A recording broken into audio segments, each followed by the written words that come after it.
Welcome to round 4 of the 2011 World Rally Championship from the Hashemite Kingdom of Jordan. This is an endurance test run in the desert mountains that rise up from the Dead Sea. Some of the most unforgiving terrain on the planet, perfect for a World Rally event.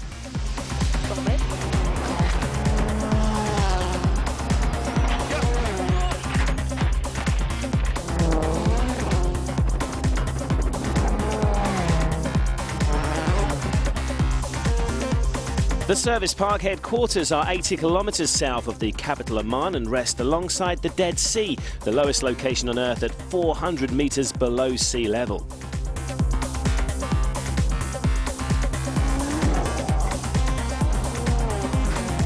The World Rally Championship is a truly global adventure. It's a logistical challenge of the utmost complexity for the teams and event management to transport their equipment from one rally to the next. This was the original route planned to carry the team trucks from Faro, the base for Rally Portugal, across the Mediterranean Sea to the port of Tartus in Syria. However, due to the recent civil unrest in Syria, the proposed route to Jordan had to be changed and diverted via Israel. All was moving according to plan when the container ship carrying essential infrastructure for all the teams suffered mechanical problems en route to Haifa. Then stormy weather further delayed the docking in the Israeli port. As a result of these unavoidable delays, the FIA, the WRC teams and Rally Jordan organisers have revised the itinerary, having been forced to lose the Day 1 stages. Day 1 will now be scrutineering shakedown and the start ceremony in Jerash. All the vehicles and equipment for the pre-event recce were on the container ship, which meant that the rally organisers provided vehicles for all the teams to recce the stages. The determination to get this event underway is driven by the team spirit across the WRC. I'm sure everybody knows by now that the boat is late and all our stuff, including recce cars, are still there. So all the drivers have just tried to find some kind of 4x4 or Jeep to do the recce, and now we are just preparing for the rally like normal. And okay, now we just wait what's going to happen, and if it's going to be delayed, then I'm just going to take some sun and, relax. So it's really no big deal for me, but of course, for sure, I would like to get the cars here and all the equipment here and do the rally. Sadly, we're in a situation where we've now lost the first leg of the event, but hopefully we can still end up with a 2 really good challenging days, which we know that this rally will throw because of the conditions it's here. This region is steeped in history. The start ceremony will be held in the Roman city of Jerash. And then there is the Wadi Rum desert to the south, the breathtakingly beautiful wilderness made famous by Lawrence of Arabia. Jordan boasts a landscape of biblical proportions, quite literally. Rally Jordan's power stage is the baptism site where Jesus Christ is said to have been baptized. Another stage is the unforgiving Mount Nebo, where Moses is said to have died and be buried. From on top of these mountains, there is a clear view to Jordan's neighbor Israel.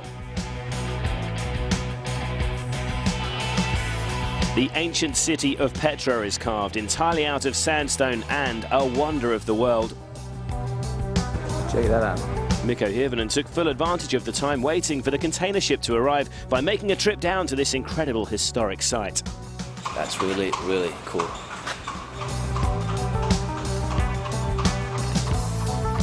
That's a big door. It's my 3rd year here in Jordan, and I always wanted to go there. It's such a famous place, and I always enjoy to see, historical sites and old buildings and temples. So, it's really good day. I'm really glad I finally had time to go there.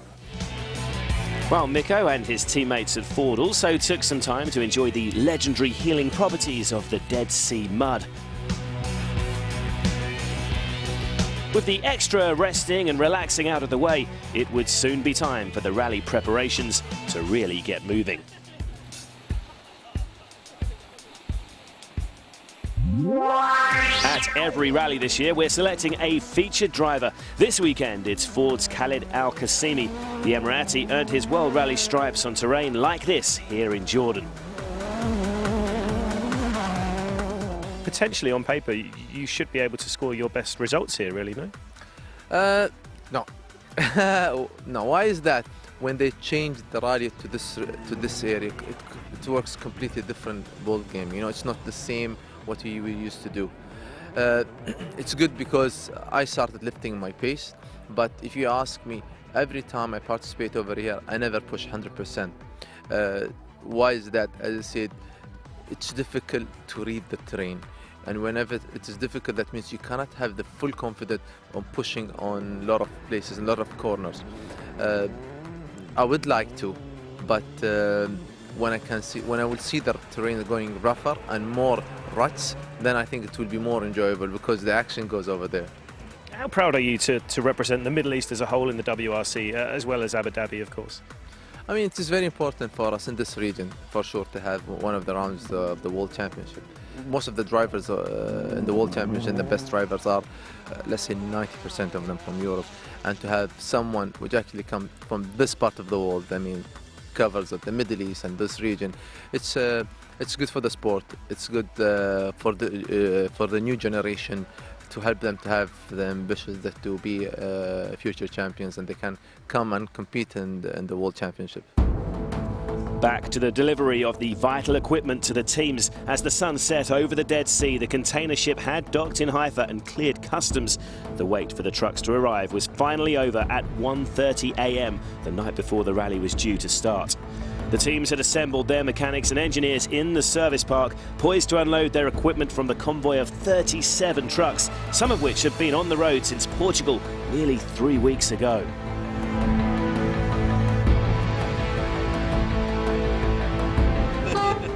As soon as the trucks pulled into the service park, it was action stations as the teams would work through the night to get their cars ready for scrutineering and shakedown the following day.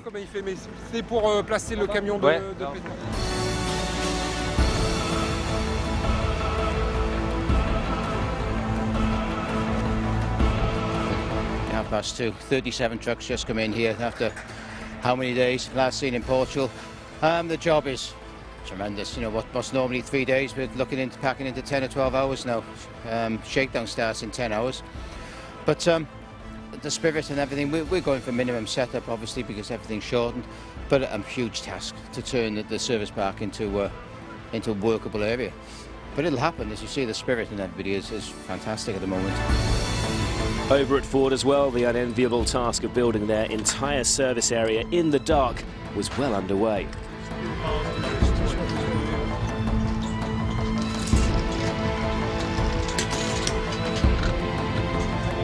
We've come up here with minimal numbers, just so some of the lads can rest, get everything half ready tonight, get all the service tents up, get some jacks out, and hopefully we can be ready for scrutineering at 8:30 in the morning. So we've got a challenge ahead, that's for sure. But finally, here they are, and we have the whole night to build all the service area to get ready for scrutineering and shakedown tomorrow morning. What time will you have this done by? What time? I don't know. I don't know. We are going to work all night long for sure, definitely. The teams would indeed work through the night. After the break, find out if they met their deadlines. And also, we look back on the first 3 events of a thrilling season so far, plus all the action from Rally Jordan 2011 Shakedown, as we find out just how well the mechanics have put those cars together.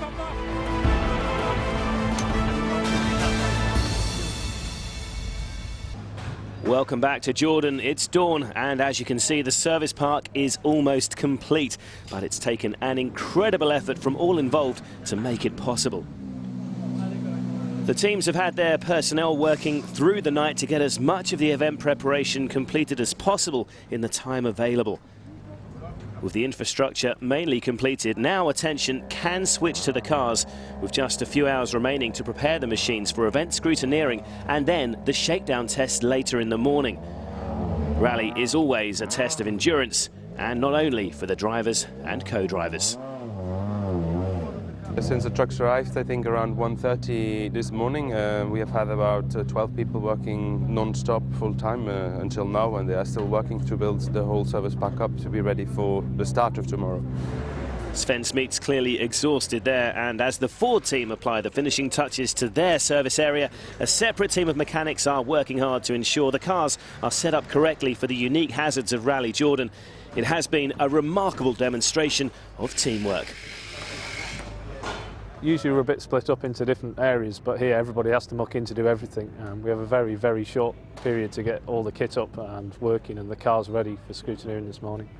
Are you confident everything will be ready for scrutineering? Yeah, we'll be there, but it's still not finished. You see, we'll be working through the day, bits and pieces, trying to finish things off, but we'll get there. With the hard work behind them, attention can now switch to the challenging rally ahead. And how will this new itinerary impact on the drivers' tactics? It's not ideal. It would have been nice to do the first day, and then I would have only 70 k's of road sweeping. But then, if everybody plays tactics, I might be in the same position on the second day as well. So, I don't know in the end, is it going to play such a big part, or is it going to be so much different? So I just need to, go as fast as I can and just forget the whole thing and, hope that I can still fight. There is a lot of crest, and the base note is so important, but I think I say that almost during all the rally, but especially here there is everything is similar. There is no tree, nothing to get repair, so yeah, we will have to be fast. Stages here are really hard surface, and when it's clean you can actually you can see the braking marks. You are actually leaving the rubber on the ground like on tarmac. It's so difficult to see where the road goes. You can't see anything. Everything is the same color, and to judge the speed and how much the corner tightens is very, very tricky. Another thing the drivers are going to have to get used to this weekend is a brand new tyre from Michelin. Basically the tyre is, the compound and the tread is the same as in Portugal, but the construction is now stronger. What we tested, we saw really positive results, and I think Michelin has done a lot of really positive work, really good work, and I think we should be sorted out now with the things that you don't need to worry about the punctures anymore. It's what we wanted. The other one was really fast. I don't know if this one will be as fast as the other one, but it's not the main thing because we have all the same tires. So it's better to have a strong tire, especially here in Jordan, because if you see how it is, it's a lot of big stones everywhere, even sometime on the road. So it was important to have a new tire here. With preparations for round 4 gathering pace, let's take a look at the championship standings. Mikko Hirvonen and Sebastian Loeb locked together on 58 points. Jari-Matti Latvala is just 10 behind, with Sebastian Ogier 4th and Petter Solberg 5th. In the manufacturers' standings, Ford lead the way ahead of their great rivals Citroën. Just 10 points separate the two factory teams, with M Sport Stobart 3rd.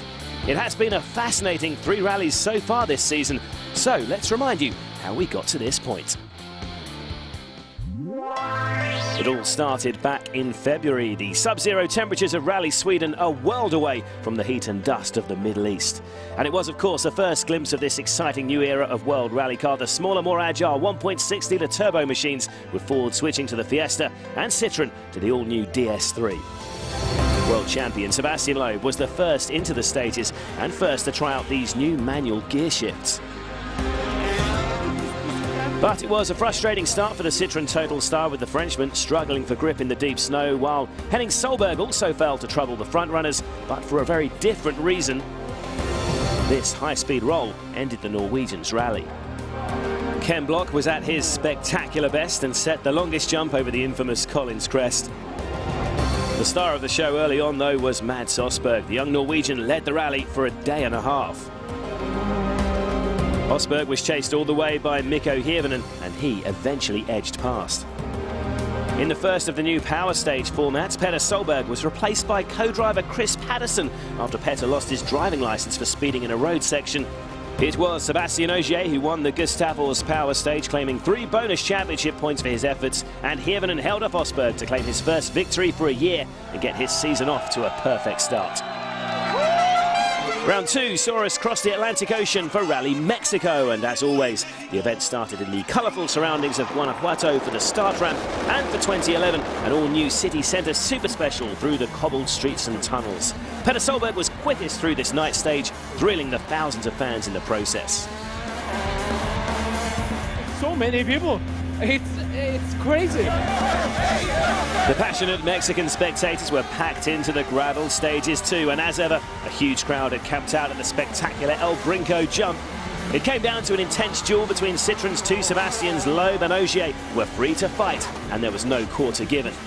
In the end, it was Ogier who blinked first. Having led the rally for much of the event, he went off the road, and an unseen rock broke his suspension and ended the fight. Loeb passed his teammate and powered into the lead, but hopes of a Citroën 1-2 finish were over. The Mexican power stage was won by Mikko Hirvonen, but it was Loeb who claimed the overall win and got his championship defence up and running. On to round 3 in Portugal, a challenging rally in the Algarve. Like Jordan, it is renowned for its hidden crests. Ken Block was first to be caught out with this huge off in the shakedown stage. His rally over before it had begun.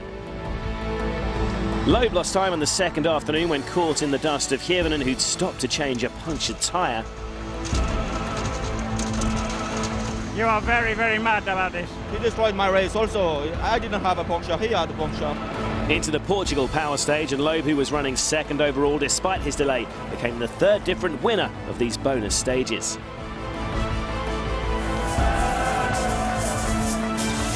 And there was a third different overall winner too, with Ogier making up for his Mexico disappointment with an emphatic victory. This time it was a Citroën 1-2, while Jari-Matti Latvala finished third for the third successive rally. That's the WRC season up to date then, and since Portugal, there's been plenty going on elsewhere in the rally world. Ken Block was back to his gymkhana antics in London recently. The American, who isn't competing in Jordan, was relieved to get back behind the wheel after that terrifying Portugal crash. That crash was pretty much the worst crash I've ever had in my career. It was really disappointing for me because I'd had a lot of good testing before the event. I'm starting to really get used to the car. My notes are getting better and better. So the crash on the shakedown is actually one of the worst things that you can do as a driver. So I was just really mentally quite devastated from all that. This latest Gymkhana course for Block was in the shadow of the famous Battersea Power Station and saw the Monster World Rally Team driver reunited with the Ford Focus World Rally car for the first time since last season. It was an impressive backdrop and an impressive display from Block as ever.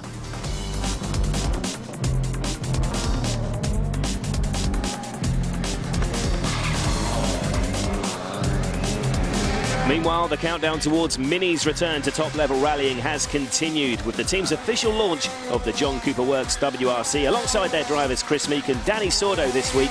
The team will make their competitive debut at the next round in Sardinia.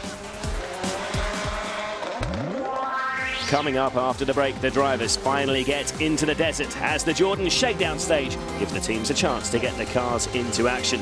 See you again in a few minutes. Welcome back. So after a Herculean effort by the teams to get the service park built and the cars prepared, we'll finally see the WRC's finest in action as they take on the testing 2-kilometre shakedown stage. It's an early indication of what to expect in this unique event, and joining former Middle East champion Khaled Al-Qasimi here, you can see why.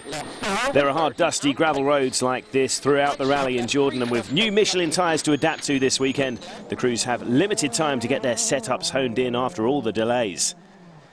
Kimi Räikkönen is one of the first drivers to make an impact in the shakedown timesheets. After 2 top 8 finishes so far this year, the former F1 star is in good form and also scored a top 8 finish in Jordan last year. You can see the bleak, featureless landscape here that make this event such a challenge.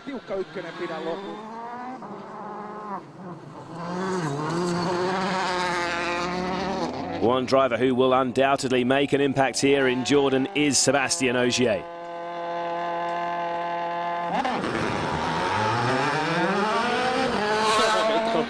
The Portugal winner hasn't let the delays distract his focus, and the Citroën Total man is looking confident with a time a second faster than Kimi. With the roads the same colour as the verges, accurate pace notes are essential, as we heard earlier.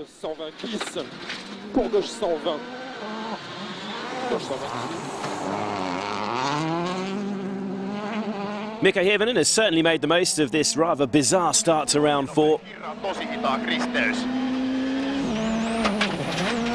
This shakedown stage is invaluable testing time to evaluate the new Michelin tyre, which has been given a stronger structure to help avoid punctures. Mikko will hope for a strong finish in Jordan after crashing out here last year.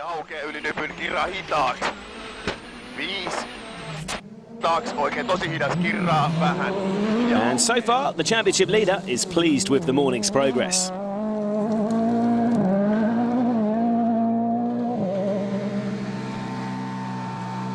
What have you found on the couple of runs you've done so far?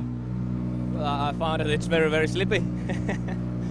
Well, everything is working fine, and you know, fairly happy with the setup. It was a bit low already on the shakedown. There's quite a lot of loose rocks, but all okay. So, you know, we're ready. Hirvonen is now the man to beat in the shakedown stage with a time of 1 minute 15.9 seconds. The next man through is Jari-Matti Latvala. There are no prizes, of course, for winning this test stage. It doesn't count towards the final rally, but it is an interesting form guide.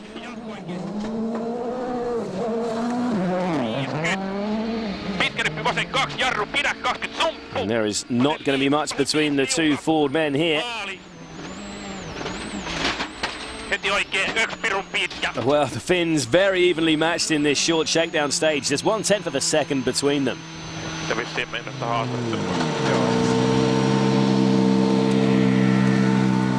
Gary, it's shakedown day in Jordan. Does it make a difference? Is there more pressure on shakedown when the rally's now only 2 days? It's been a bit frustrating time to wait, and actually I was very excited that finally we can get behind the steering wheel and we can drive. That was my first impression when I got to the shakedown, and but not really pressure, but it's just the feeling that yes, now we can drive. That's the Fords through then. They'll hope they avoid the technical gremlins that blighted their Portugal runs. That event was dominated by the Citroën Total drivers. Sebastian Loeb felt he could have won were it not for a delay in Hirvonen's dust trail there. Loeb won in Jordan last year, though. He'll take some beating on these roads.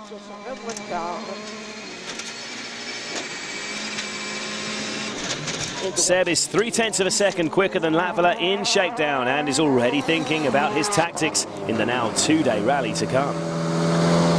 It will be very important not to lose too much time the first day because it's only 1 day to try to catch up the gap. So we will see. We are second on the road the first day. It's not an advantage for sure. So I will try to push and we will see what we can do. Petter Solberg has left the first 3 rallies a frustrated man. In terms of stage wins this year, only Sebastian Loeb has scored more, but technical failures and punctures have held him up so far this season. Despite his lack of testing on the new tyres, Petter could be quickest of all here. 5 left tights, 4 minus tights, 2. Yeah, 4/10 quicker than Loeb. It's the Norwegian who is the quickest man in the shakedown stage.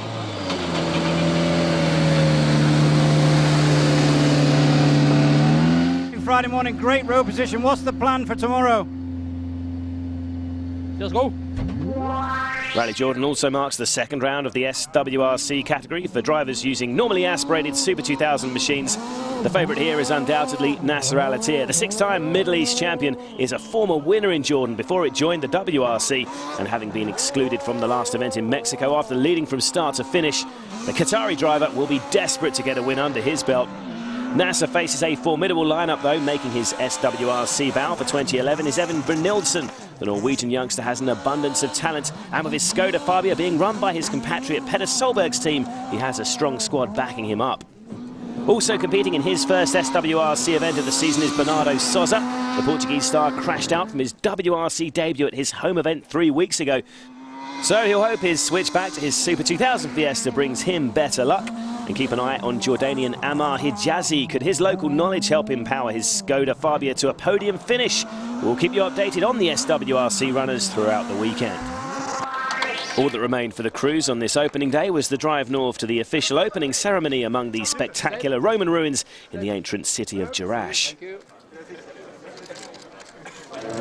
Now, featured driver Khalid Al-Qasimi meeting His Royal Highness Prince Faisal as he passed over the start ramp. Finally, after an incredible effort from all involved in the sport, the 2011 Jordan Rally is up and running. So this amazing event will go ahead despite the problems, thanks to the teams coming together with the organisers and the FIA. We have 2 days of thrilling desert action to come. Follow the times and news as ever on WRC.com, and make sure you join us again tomorrow when the Jordan Rally really comes to life.